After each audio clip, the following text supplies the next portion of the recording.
Okay, we have here an updated burner Ashimmu, which is the Anomic base Blood Raider burner. We have an updated Ikitursa fit.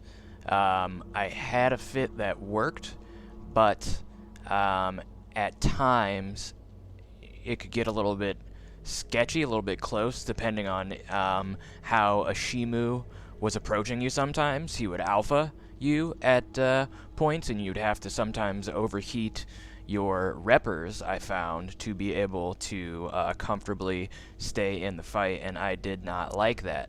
So I fiddled around a bit, and I changed some things on this fit, and I do believe that this fit is much, much better than the last fit.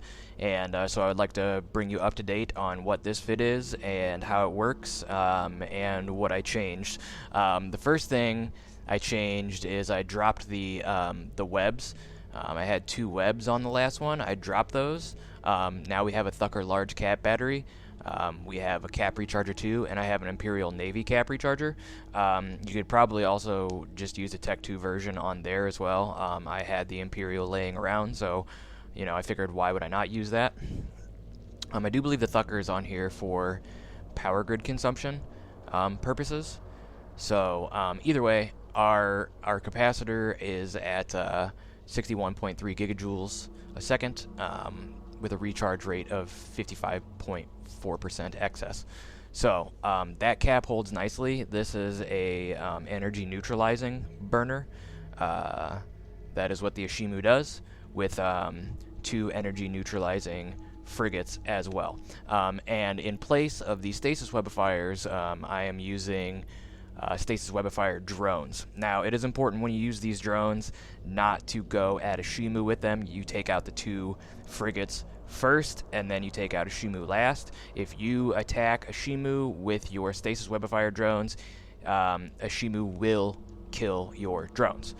Now, that being said, you can finish this mission and do this mission in general without the drones, without the stasis webifier drones, but I use them anyways, and I prefer to use them. It allows to apply the DPS a little bit better. Speaking of DPS, we are using a Veles heavy Entropic Disintegrator. You could probably use the Tech 2 version. We are using Baryon ammo, which has a turret tracking rating of 68.91, which is high enough to hit the Sentinels without the stasis webifiers. So if you can't use those drones, you should be able to get away with this mission without those. In our lows, let me just go ahead and say that we use Baryon on the first frig. They do tracking disrupt you, so it kills your optimal range. So we use Baryon because that 32 goes down to, I don't know, into the low 20s, high teens, as far as kilometer range goes. But after you kill the first frig, half of the tracking disruption is gone, and you can then switch to Tetryon ammo. Occult doesn't quite reach for the second frig, but then after you kill the second frig, you can use Occult on Ashimmu because there are a lot of armor hit points on him. So that's how that's going to work. In the lows, we have an Imperial Navy Multispectrum Energized membrane. We have 2 Centum A-type medium armor reppers. We have a Capacitor Power Relay 2. We have a Corpus X-type Kinetic armor hardener because this ship has a hole in its kinetic damage resist. As you can see, that takes it up to 70%. We have a Centum A-type EM Energized membrane. Ashimmu does do EM damage. And we have a Centum A-type medium armor repper. We also have a Gistum B-type 10 MN Afterburner to keep you moving, because you do get webbed to hell. So that is it. There was, before we had webs here that we took out, we put energy newt resistance in, and then that freed up some lows to get some more resistance so that we didn't take as much damage, and now we do not have to overheat anything. We're good to go, so we're going to run it. I'll show you how to run it, and yeah, so First thing we're going to do is turn all these on. There's no reason for them not to be because we have a lot of excess cap, and cap neuting is not a problem.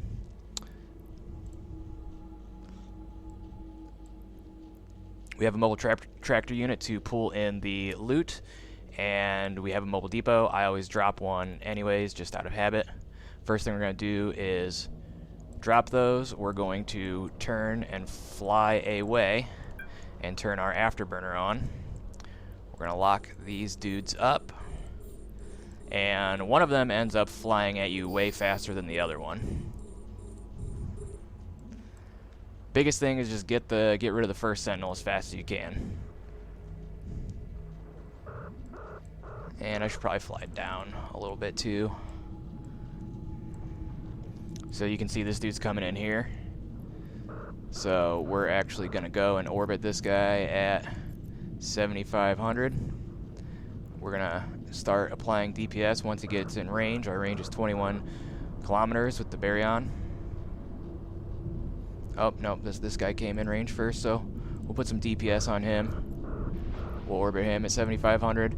And you really won't be able to get any closer than 15 kilometers because of the webs and your speed. They are going faster.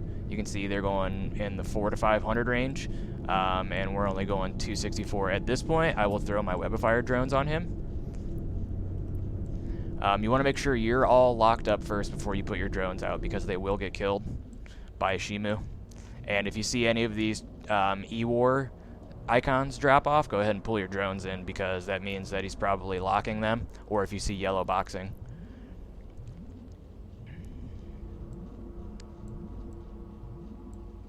So you can see we're taking down the first sentinel here.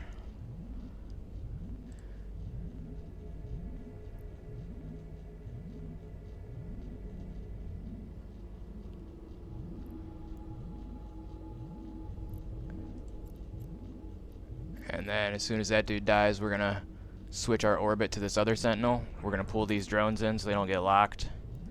I'm going to switch to Tetryon because our tracking will reach out now. We're at 16, so we got to get a little bit closer here.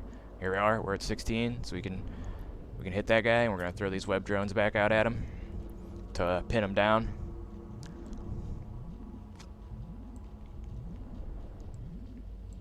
And as you can see, our tank is holding just fine. Our cap is holding just fine. You shouldn't have a problem. The biggest thing is just getting that first frig killed as soon as possible, because that takes 1/3 of the cap pressure off, and not quite 1/3 of the damage, but Ashimmu's doing more damage than either of them, but maybe 1/4 of the damage, which is good.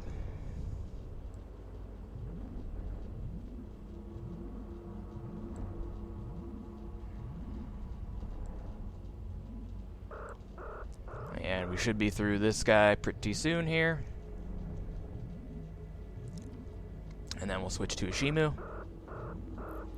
And we're not going to use our web drones on Ashimmu at all, because he will just wreck them. There's no reason to use them. We don't need to. We're going to orbit this dude at 7,500, and we're going to switch to Occult. And we're just going to put the Occult on him and just orbit him until he's dead. That's it. This is just a matter of time. You just wait until you whittle through him. His shield's going to go quick because he's armor tanked. He has a lot of armor hit points, like 30,000 or something like that. So it does take a little while. That is the longest part of the fight. So yeah, this is the fit, as you can see. My skills as far as this ship goes. Oh, I only have 8 hours left. I've been waiting 20-some days for this skill. Oh, this ship we have, it's a heavy assault cruiser, as you should know at this point. We have this trained to, heavy assault cruisers trained to 4. We are using the faction gun, but we obviously are able to use T2 ammo. I do have my Disintegrator specialization to 3 or 4, and all of my armor and gun support skills are to 4 or 5 accordingly. So I know none of my yeah, like my armor layering is only at 3. My compensations are only at 4. So repair systems are at 5. Mechanics and hull upgrades are at 5. Guns, we have a good amount of. This is at 4. Gunnery's at 4. Disintegrator specialization is at 4. Rapid firing is at 5. Motion prediction is 5. Sharpshooters 5. Trajectory analysis 4. I think that's all that matters for that. And then heavy assault cruisers and obviously precursor cruiser is at 5, and then heavy assault cruiser is at 4. So you could probably do it with a little bit less, but that's everything that I have. I do have a couple implants in as well. We have CPU management, which you don't need. We have motion prediction, capacitor management, which probably does help. I should note there's a 5% boost that I do have on my character. Surgical strike, which is 5% damage to turrets, and weapon upgrades, which is I do believe 5%. Yeah, 5% less in CPU need. So I think that's everything. As you can see, this dude's pretty much done.